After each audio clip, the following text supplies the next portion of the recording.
Hai semuanya, sahabat-sahabat dan teman-teman MU aku. Di lesson 2 ini, aku akan menjelaskan tentang tekstur kulit.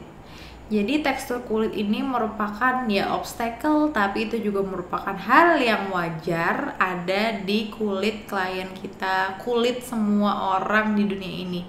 Wajar banget kalau misalnya bertekstur.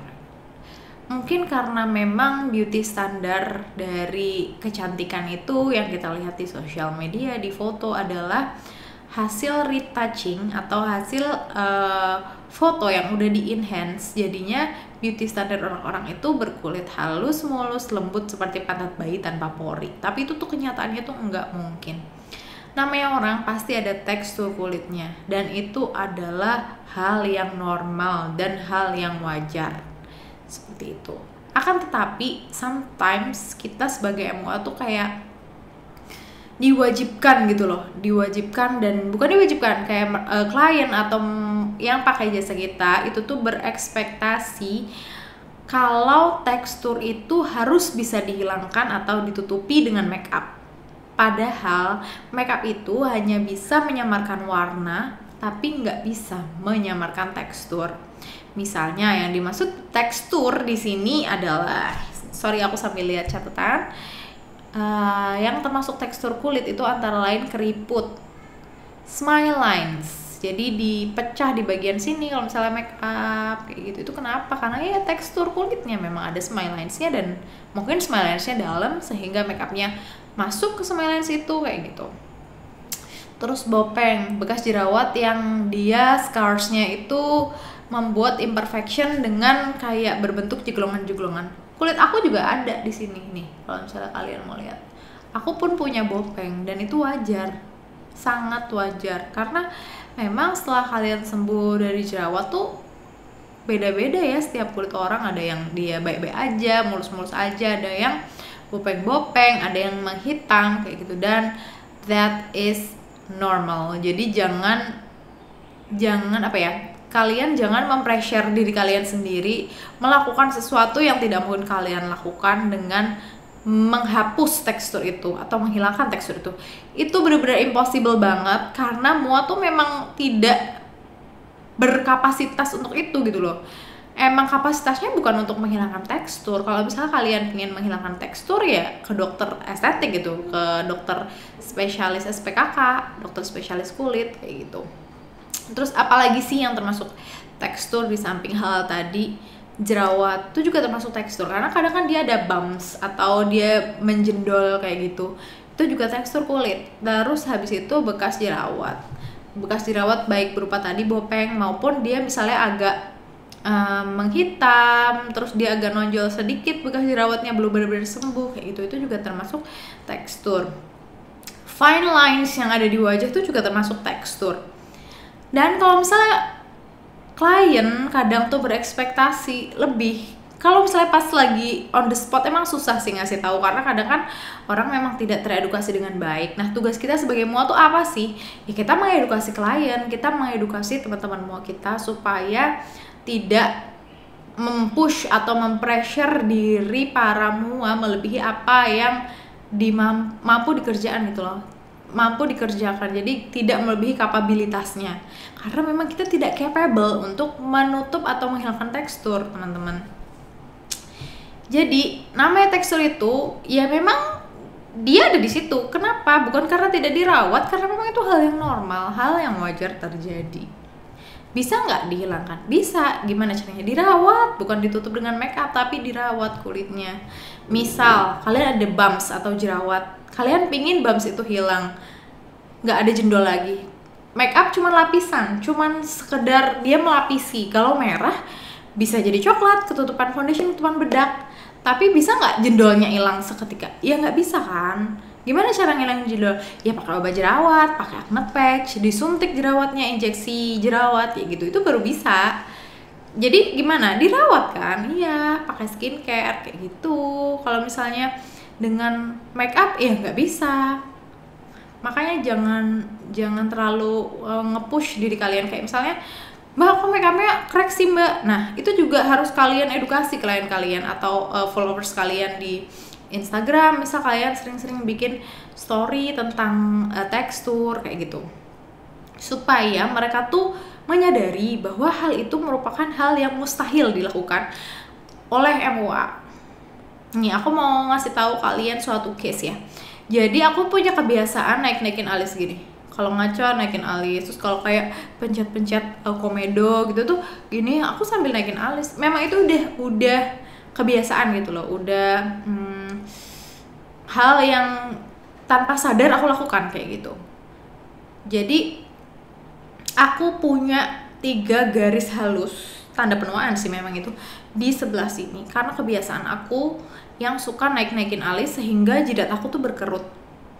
Nah, aku kalau make upan gini, dia paling sering pecah di sebelah sini guys, daripada di Smile Lens lebih sering pecah di sebelah sini karena dia memang cukup dalam. Karena aku emang hampir tiap hari sih naik-naikin alis gitu tuh. Jadi si kulit sini aku tuh berkerut gitu, berkerut 3 biji, ada 3 buah di jidat aku. Nah, apa dong yang aku lakukan? Aku ke klinik kecantikan dan aku botox, aku suntik untuk menghilangkan tekstur atau fine lines, garis halus yang ada di jidat aku. Nih sekarang aku kalau gini-gini udah nggak ada karena emang udah aku botox. Kalau misalnya kalian pingin make up nggak pecah di smile lines misalnya, ya di botox aja beb, smile lines yang sini biar nanti dia, jadi botox tuh kerjanya tuh kayak sebelah sini tuh nggak kayak dulu gitu loh gerakannya. Pas diginiin dia nggak berkerut, bukan kerutannya hilang, akan tetapi dia nggak bisa ngelipet kayak gitu. Jadi lipetannya hilang sehingga kerutannya tidak terlihat, sehingga aku kalau make upan di situ nggak pecah lagi gitu. Lebih ke kayak gitu sih, as easy as that. Tapi orang kadang nggak tahu, orang kadang kalau keriputnya harus hilang ditutup make up. Padahal justru make up itu bakal semakin menampakkan namanya garis-garis halus yang ada di wajah. Jadi kalian benar-benar harus mengedukasi calon klien kalian dan klien kalian kalau yang namanya tekstur tidak bisa ditutupin, tapi bisa diminimalisir tetap. Cuman kalau misalnya Smile Lens ya, dia suka senyum, tiap senyum gini sininya pecah ya, gimana ya, pasti garis lah lama-lama ya nggak sih, semahal apapun bedak kita loh. Cuman memang ada tekniknya, ada tekniknya gimana caranya biar di garis di misalnya kayak di bawah mata banyak garis halus kan, terus di Smile Lens tuh enggak pecah. Maksudnya misal nih setengah jam biasanya tuh udah pecah. Nah ini tuh sampai dari pagi, misalnya makeup wedding ya pagi subuh gitu, sampai malam, sampai sore dia nggak pecah, sampai sore lah ya, sampai acara kelar dia nggak pecah, baru pecah pas malam kayak gitu. Itu kan udah better banget kan, udah lebih baik gitu, yang kita bisa berusaha gitu. Tapi nggak bisa menjamin bahwa dia nggak pecah atau Smile Lensnya nggak keluar, karena ya memang itu hal yang ada di kulitnya. Kalau misalnya dia nggak punya Smile Lens, dia nggak akan pecah guys make upnya di sini tuh. Jadi ya udah, don't push yourself too hard. Kalian tinggal bilang aja, mbak aku kok sering pecah ya di sini ya, oh ya kak nanti coba kita atasin. Tapi nggak bisa hilang dan nggak bisa jamin ya kak kalau misalnya nggak pecah, karena itu memang tekstur kulit kakak. Bilang kayak gitu, nggak apa-apa, bukan salah kalian loh. Mereka punya garis-garis halus, mereka punya bekas jerawat, kan bukan salah kalian. Bopeng nggak bisa ketutup, ya jelas nggak bisa ketutup, dia jeglong kan. Aku pun di sini nggak bisa ketutup bopengku. Warna bisa, tapi tekstur tetap nggak bisa. Foto bisa diedit, foto bisa diambil based on dengan pencahayaan dan jarak tertentu sehingga dia nggak terlalu menonjol dan nggak terlalu terlihat. Tapi nggak bisa dihilangkan, sekali lagi itu benar-benar nggak bisa dihilangkan. Caranya gimana sih? Misal Smile Lens biar nggak retak, kalian bisa pakai Lukas Pau-Pau. Ntar aku kasih prakteknya ya di lesson selanjutnya mungkin ya. Terus kalian juga bisa kayak didorong pakai lidah atau tiup gitu biar garisnya tuh dari nekuk gini jadi lurus. Nah ketika kalian aplikasikan foundation harus pas lurus gini dan jangan terlalu tebel. Terus habis itu ketika ngebedakin kan dia udah gini kan, gini lagi sebenarnya ada lagi didorong juga, jadi posisi pas tekstur kulitnya tuh lagi rata kayak gitu baru dibedakin, jadinya nanti bisa nggak terlalu pecah banget, maksudnya nggak terlalu cepet lah pecahnya kayak gitu. Tapi kalau banyak senyum terus emang Smile Lensnya dalam, cuping hidung dalam, sini kan sering pecah juga ya. ya tetap nggak bisa aja gitu. Bisa kita usahakan, tapi kita nggak bisa berjanji. Sebagai mua tuh kita nggak bisa berjanji karena kita bukan dokter yang bisa ngilangin kayak si garis-garis di jidat aku gitu, nggak bisa. Kalau mau hilang ya dibotox guys, dibotox.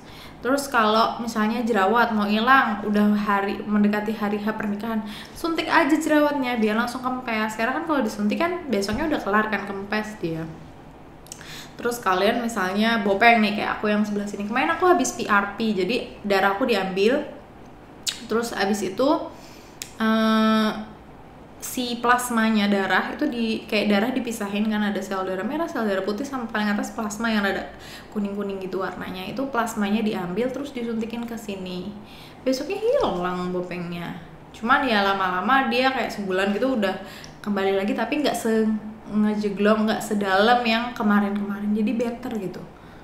Tetap aja nggak instan walaupun treatment, tapi kan kita berusaha, kita berupaya gimana caranya supaya garis-garis halus atau bopeng atau jerawat kita tuh sembuh gitu sebelum hari H. Supaya apa? Supaya ketika make up ya emang hasilnya maksimal. Jadi kalau ada orang cantik banget di make up, dia nggak ada teksturnya, ya karena memang kulitnya tuh bagus, kulitnya tuh dirawat sama dia, nggak akan mengkhianati kok. Kalau misalnya emang kulitnya komedoan sama yang kulitnya nggak komedoan, ya pasti yang nggak komedoan terlihat lebih halus. Semahal apapun bedaknya, semahal apapun foundationnya, tetap bakal seperti itu. Kalau misalnya emang komedoan ya tetap kelihatan geradakan kalau dilihat dari deket kayak kayak gitu. Tapi kalau dilihat dari jauh pas foto kan tetap tersamarkan kan. Jadi jangan kayak ngejudge diri kalian sendiri, menyalahkan diri sendiri gitu. Janganlah. Kita kerja ya dibawa happy aja sebagai mua. Jangan kayak merasa tertekan. Aku dulu suka kayak gitu soalnya, tapi sekarang kayak ya itu emang hal yang wajar terjadi. Kenapa kita harus nyalahin diri kita sendiri gitu. Itu aja sih menurut aku untuk lesson 2 kali ini. Semoga video ini bermanfaat untuk memberikan pengertian dan penjelasan kepada kalian agar kalian tidak memberikan pressure terlalu berat kepada diri kalian sendiri sebagai makeup artist atau calon makeup artist. Itu adalah hal yang wajar, tekstur kulit. Okay? So, thank you for watching this video. Kalau misalnya kalian suka dan menganggap video ini bermanfaat, jangan lupa support aku untuk klik subscribe, like, sama share video ini ke teman-teman mua kalian, supaya teman-teman mua kalian juga mendapatkan informasi yang bermanfaat. Semoga video ini menginspirasi juga ya buat kalian. Selama PPKM ini kalian bersabar aja, lakukan hal yang produktif, dan ya stay safe and healthy teman-teman. Goodbye. See you on next video.